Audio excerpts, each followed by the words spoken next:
네, 파이님들 안녕하세요. 초코수당에서 명리학을 강의하고 있는 초명입니다. 쪼꼬명리. 제가 오늘은 사주로 보는 불안함의 원인에 대해서 이야기를 해보려고 해요. 아마 어떤 분들은 신사를 가지고 사주에 진해 원진이 있다, 또는 잠묘상형이 있다, 아니면 진사라망이 있다거나 수레천문이 있으면 공황장애나 우울증에 걸리기 쉽다, 이런 식으로 표현하는 분도 계실 것 같습니다. 물론 신살이 그런 것과 연관이 아예 없는 건 아닌데, 단적으로 신살만 가지고 또 이 불안함의 원인이 이것 때문이다 라고 이야기하기는 어려운 부분이 있거든요. 신살은 말 그대로 사주의 용신이나 십성이나 이런 것들을 다 살펴보고 난 후에 덧붙일 수 있는 약간 형용사나 부사적인 개념이에요. 그래서 신살로만 그런 것들을 설명하면 좀 위험한 부분이 크다고 봅니다. 또 신살을 이야기하면 한도 끝도 없는 게 오자영이나 진진자영이나 해해자영, 유유자영 이런 것도 이야기할 수 있을 거고요. 또 원국에 축술미 삼형이 짜여있다, 그래서 네가 불안하다고 한다면 그 원인이 이것 때문이다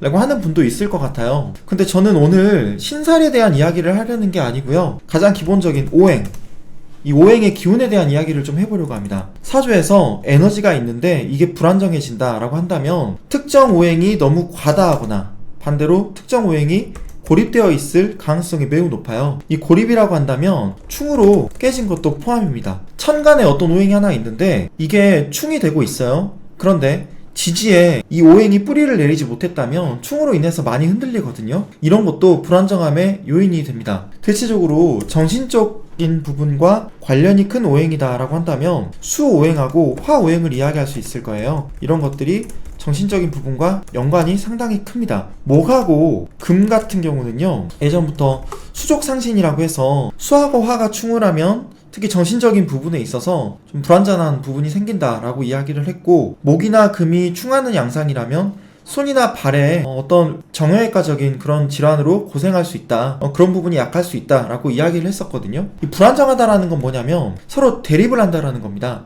제가 그걸 충으로 표현을 했는데요, 어떤 과다한 오행이 아주 약한 오행을 덮어도, 우리는 목이 화를 생한다고 이야기를 하잖아요, 목생화. 하지만 아궁이에 너무 많은 나무를 집어넣으면, 땔감을 집어넣으면 불이 꺼질 수도 있습니다. 과다한 오행이 미약한 오행을 덮어도 그런 부분이 정신적인 부분에 있어서 불안정함이 생길 수 있어요. 특히 덮이는 오행이 수나 화라면 더욱 그런 가능성이 크다고 보시면 됩니다. 제가 조금 전에 사주에서 어떤 불안함의 원인이 있다라고 한다면 수하고 화의 충을 이야기했었잖아요. 물론 어떤 분은 사주에 토오행이 없다, 그러면 당신은 매우 불안함을 느끼는 사람입니다 라고 이야기하는 분도 계세요. 왜냐하면 토오행이 어떤 삶의 기반이 되는 오행이잖아요. 우리는 모두 땅에 발을 딛고 살아가기 때문이죠. 사주에서 목 오행을 생명으로 본다면 생명론적인 관점에서 토오행이 삶의 기반이 된다라고 보는 겁니다. 그래서 토오행이 없으면 이제 불안정한 요소가 크다고 해석하는 분도 계세요. 이것 역시 틀린 말은 아닙니다. 왜냐하면 토오행이 모든 오행을 연결하는 매개체가 되거든요. 대부분의 사주 명리학을 공부하시는 분들이 토오행을 설명할 때 목, 화, 토, 금, 수 이렇게 오행의 상생상극도를 그려놓고 토를 바라보세요. 화에서 화생토가 되고 토에서 토생금이 된다, 이런 관계로 보시는데, 그래서 또 어떤 상생상극도를 보면 토오행이 이 가운데 있기도 합니다. 화에서 토로 갔다가 다시 금으로 가는 그런 상생상극도도 있어요. 그런데 제가 명리, 나를 지키는 무기, 초급편, 중급편, 고급편이 있는데 이 시리즈를 쓸 때 토오행을 이런 식으로 정리를 했었습니다. 목, 화, 금, 수 사이에서 균형추 역할을 하는 게 토오행이거든요. 그래서 다른 오행들을 중재하고 중용 역할을 하는 거죠. 그런 만큼 토오행이 없으면 역시 좀 불안정함을 크게 느낀다라고 해석하는 것도 이해는 돼요. 그런데 저는 오늘 수하고 화 오행의 관점으로만 집중해서 사주를 한번 설명해 보려고 합니다. 정용돈 씨의 사주를 한번 보면요, 가장 눈에 띄는 부분이 있을 거예요. 바로 일지에 있는 자수가 어떻게 되고 있죠? 좌우 쟁충이 돼서요, 많이 흔들립니다. 그런데 이 수오행이 거의 고립이에요. 수오행은 자기를 극하는 화오행으로 둘러싸여 있고요, 수생목이 되는 또 자기의 기운을 앗아가는 목 오행으로 또 둘러싸여 있잖아요. 그래서 금의 생조를 받고 있지 못하기 때문에 이 수오행은 자수, 왕지라고 하더라도 고립의 양상입니다. 이 얘기는 뭐냐, 수하고 화가 대립하는 양상의 사주인데 수오행의 기운이 안정적이지 않다라는 거예요. 그러면 어떻게 된다고 했죠? 심리적으로 불안정한 요소가 매우 커진다고 했었죠. 일단 저는 일간을 중심으로 사주의 기운이 어느 쪽으로 과다한지 이런 걸 좀 중요하게 봅니다. 신강신약의 관점에서 치우친 사주의 균형을 잡기 위한 용신을 파악하는 걸 억부용신법이라고 해요. 저는 억부용신을 좀 중요하게 보는데, 예를 들면 이 사주는 화일간이잖아요. 목생화가 아주 강하게 이루어져 있고요. 화일간이 시지오화 그리고 연지오화에도 강하게 뿌리를 내리고 있습니다. 그래서 이 사주는 누가 보더라도 매우 신강한 사주예요. 그러면 대체적으로 신강한 사주의 경우에는 용신이 재성이 됩니다.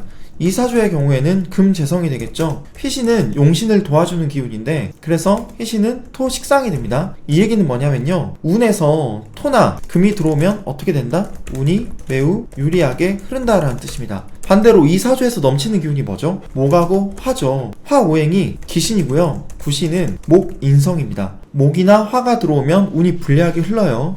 근데 재미있는 건 이 사주의 한신이 수관성인데요. 관성은 한신이다 보니까 대체적으로 나에게 큰 도움이 되고 불리함은 거의 없어요. 근데 십성 중에서 비겁, 식상, 재성, 관성, 인성 중에서 건강하고 가장 관련이 큰 십성이 뭘까요? 네, 바로 관성입니다. 정영돈 씨는 일지가 정관인데 좌우쟁충이 되고 있고 자수가 거의 고립된 양상이라서 남들에 비해서 정신적인 불안정함이 매우 클 수 있는, 정신적인 불안정함이 클 가능성이 매우 높은 사주라고 할 수 있거든요. 그래서 이런 게 억부용신으로는 금재성인데 건강용신으로는 수관성이 되는 거예요. 아마 초급자분들은 이게 좀 헷갈릴 수 있는데, 일단 금이나 수오행이 이 사주에서는 매우 중요하다라는 것만 인지하시면 되겠습니다. 이 정영돈 씨가 무한도전으로 국민들에게 큰 인기를 얻었었잖아요. 그런데 2014년도 무오대운의 갑운연을 보면 어떻게 되나요? 자수가 안 그래도 원국에서 좌우쟁충이 되고 있었는데 대운에서도 오화가 들어오고 세운에서도 오화가 들어오죠. 그러면 이 자수가 4대1로 좌우쟁충이 됩니다. 이 좌우사쟁충이 되는 거예요. 그러면 자수가 어떻게 돼요? 엄청나게 흔들리겠죠. 그 모행에게 생조를 받고 있지 못하기 때문에 기반이 매우 약한 상태였습니다. 그래서 이때 목하고 화가 들어오면 억부적으로도 기구신이라서 매우 운이 불리하게 흐르는데, 이때부터 해가지고 우울증이나 공황장애로 매우 힘들어 했었어요. 그런데 병화일간이 실은 자기의 기분을 얼굴로도 되게 잘 드러내는 일간이거든요. 국민들에게는 많은 사랑을 받았지만, 그리고 화오행이 강한 사람답게 이런 방송이나 미디어나 조명을 받는 직업, 이런 분야에서는 상당히 어울렸을 것 같은데요. 이때 이후로 어떻게 됐나요? 특히 2015년도가 됐을 때 이번이 공교롭게도 공황장애로 결국엔 연애활동을 중단하게 됐어요. 왜 이런 일이 생겼을까?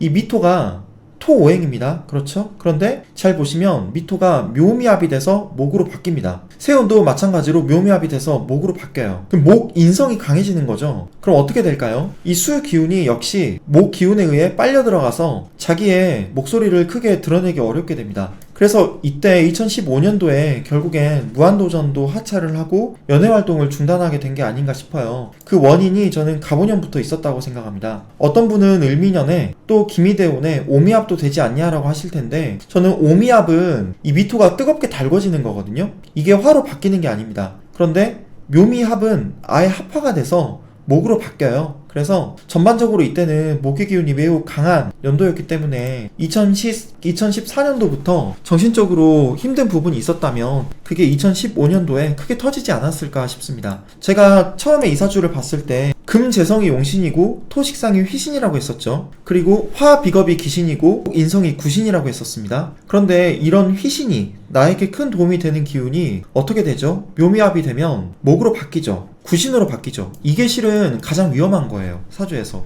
용의신이 기구신으로 바뀌면 거의 곱하기 2배로 운이 불리하게 흐르고요. 반대로 기구신이 용의신으로 바뀌면 곱하기 2배로 운이 매우 유리하게 흐릅니다. 이렇게 간지가 원국의 기운과 합화해서 다른 에너지로 바뀐다, 이거를 기반이라고 하거든요. 이런 기반되는 양상을 잘 보셔야 돼요. 정영돈 씨 사주의 원국을 보면 연간에 있는 무토는 상당히 강합니다. 원래 사주 팔자 글자 8개 중에 자리만 놓고 봤을 때 제일 강한 자리는 월지거든요. 가장 약한 자리는 연간이에요. 그런데 오중 기토가 연간의 무토로 투출한 양상입니다. 그래서 연간에 있는 이 무토가 정말 이 명식에서는 잘 쓸 수 있는 휘신이 되거든요. 식상이라고 한다면 뭘까요? 이거는 말로 먹고 사는 기운이잖아요. 그리고 식신이 또 의식주하고 관련이 있고 특히 먹을 거하고 관련이 큰 기운이라 이름 자체가 먹을 식의 귀신 신자죠. 동양학에서 귀신 신이라고 하는 한자를 쓸 때는 기운을 나타내는 한자라고 보시면 됩니다. 어쨌든 이 원국은 수오행이 되게 약하기 때문에 결국에는 뭐 불면증이나 우울증이나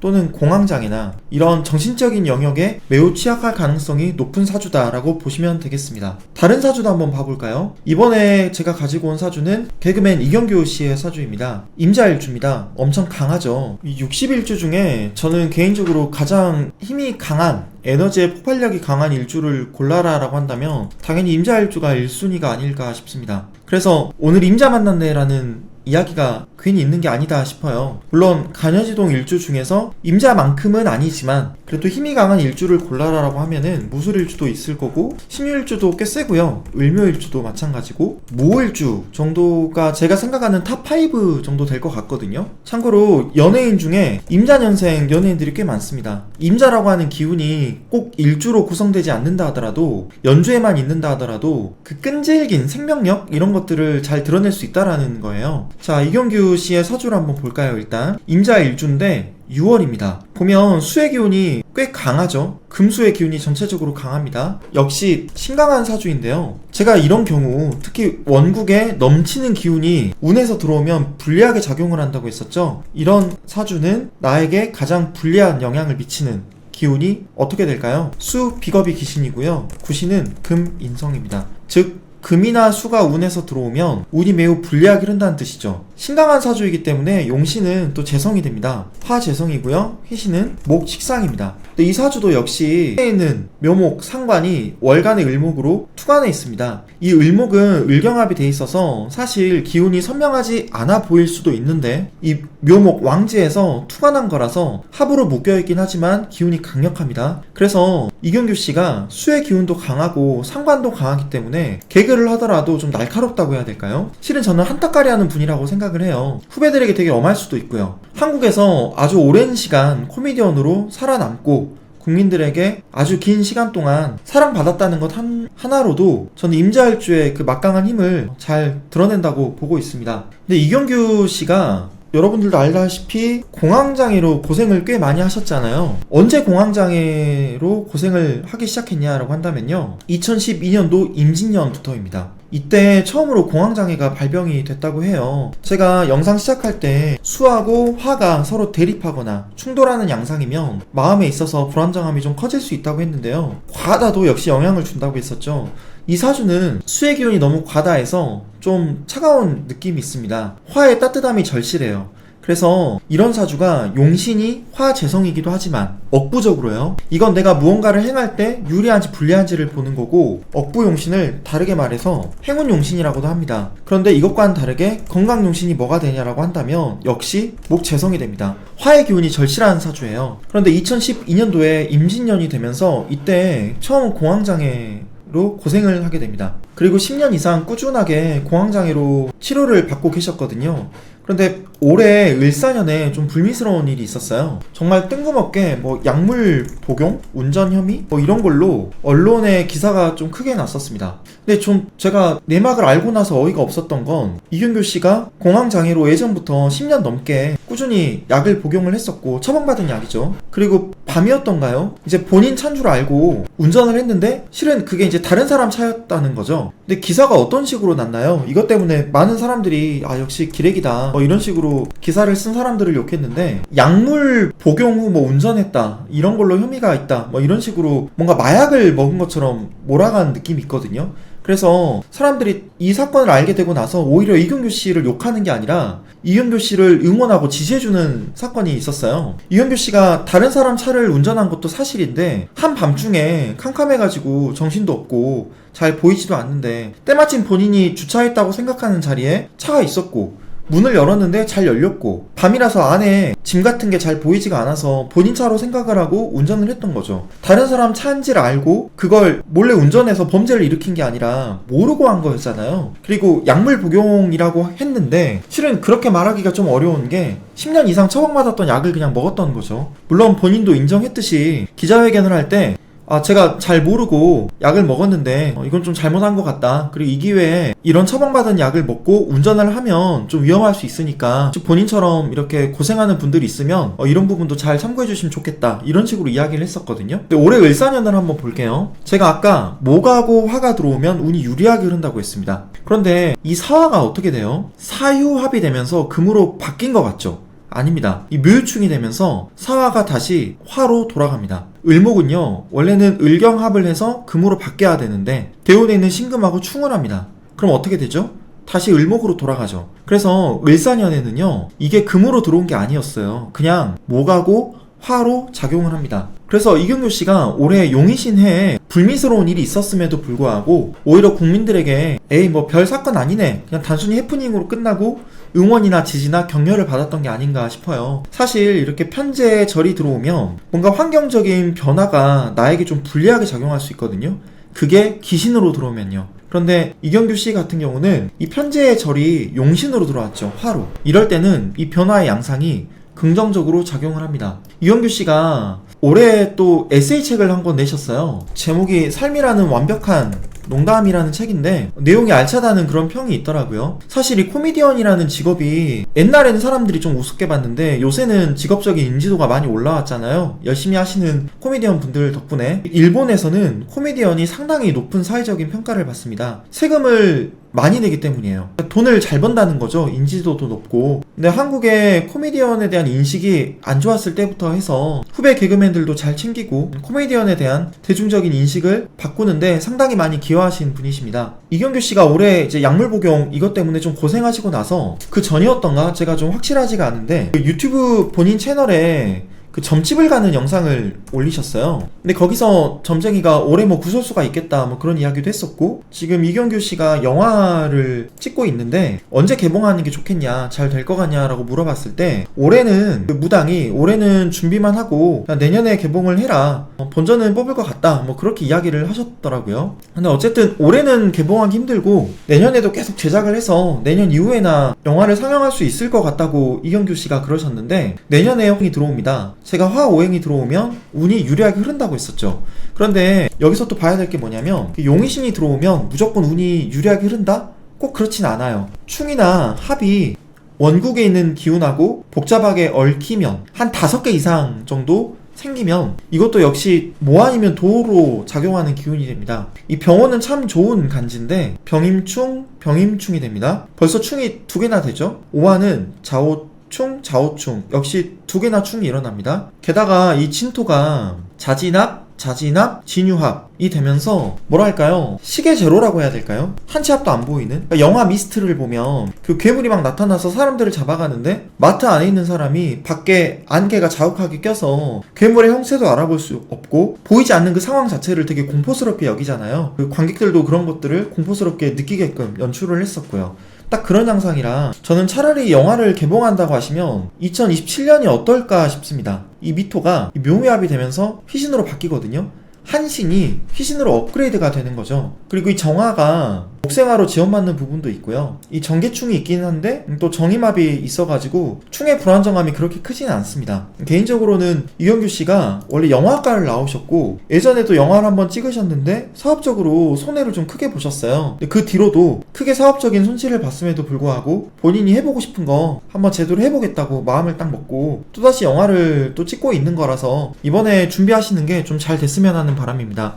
일단 오늘 영상을 정리를 하면요, 오행으로만 봤을 때 수하고 화의 이 기운이 얼마나 안정적인지를 좀 보셔야 돼요. 수가 너무 과다하다, 이것도 정신적으로는 좋지 않고요. 화가 너무 과다한 것도 마찬가지입니다. 수하고 화 오행이 뭐 2개씩 있는데 이게 서로 충을 하고 있다, 이런 것도 좋지 않아요. 중간에 목 오행이 있어서 수하고 화의 기운을 연결해주는 브릿지 역할을 한다면 괜찮습니다만 수하고 화가 전체적으로 대립하는 양상이다? 그러면 썩 좋지 않습니다. 요새는 정신적으로 우울증이나 공황장애가 생겼을 때 예전보다는 이런 것들을 오픈하고 적극적으로 또 치료를 받아도 괜찮다라는 문화가 좀 확산되다 보니까 정신과 진료를 받으시는 분들이 많이 계세요. 또 우울증 같은 경우는 마음의 감기라고 표현을 하잖아요. 제가 몇 년 전에 제 지인이 너무 정신적으로 힘들어해서 평일 오전에 연차를 내고 정신의학과를 간 적이 있었습니다. 근데 그때 깜짝 놀란 게 거의 30대로 보이는 여성분들이 딱 봐도 회사원 같은 그 회사원의 정장 딱 그런 차림을 하고 많이들 대기를 하고 계시더라고요. 그때 깜짝 놀랐어요. 아, 사람들이 정말 정신적으로 많이 힘들어하는구나. 제가 오늘은 사주만 보고 정신적인 불안정함이 클 수 있는 사주가 어떤 구조인지에 대해서 말씀을 드렸는데, 공부를 하시는 분들이라면 아, 내가 이런 위험 요소를 안고 있구나, 그리고 이럴 때에 내가 더 마음이 불안정해질 가능성이 높겠구나, 이럴 때 우울증이나 공황장애로 내가 고생할 가능성이 크겠구나 라는 걸 인지하시고 미리 대비를 하시면 좋겠습니다. 특히 원국의 수오행이 과다한 분들이, 특히 원국의 수오행은 거의 보이지 않고 화오행이 과다한 분들이 병원연이나 또는 정묘연이 됐을 때 정신적으로 힘들 가능성이 매우 높거든요. 이런 경우에는 뭐 클래식 음악을 많이 듣거나 수의 기운을 끌어오는 거죠. 잠을 일찍 자거나 많이 자거나 명상을 하거나 기술연을 하거나 또는 프리다이빙을 하거나 이런 것들을 저는 개인적으로 크게 권장을 해드려요. 이런 부분을 통해서도 방어할 수 있는 여러 방편이 있으니까 명리 공부를 조금 더 해보셔서 나의 부족한 부분들을 지혜롭게 채우고 과다한 부분은 덜어내서 삶을 좀 더 안정적으로 이끌어가는 파이님들이 되시기를 바라겠습니다. 제가 준비한 영상은 여기까지고요. 전 다음 시간에 다시 인사드리도록 하겠습니다. 지금까지 촌맹이었습니다. 감사합니다. 안녕히 계세요.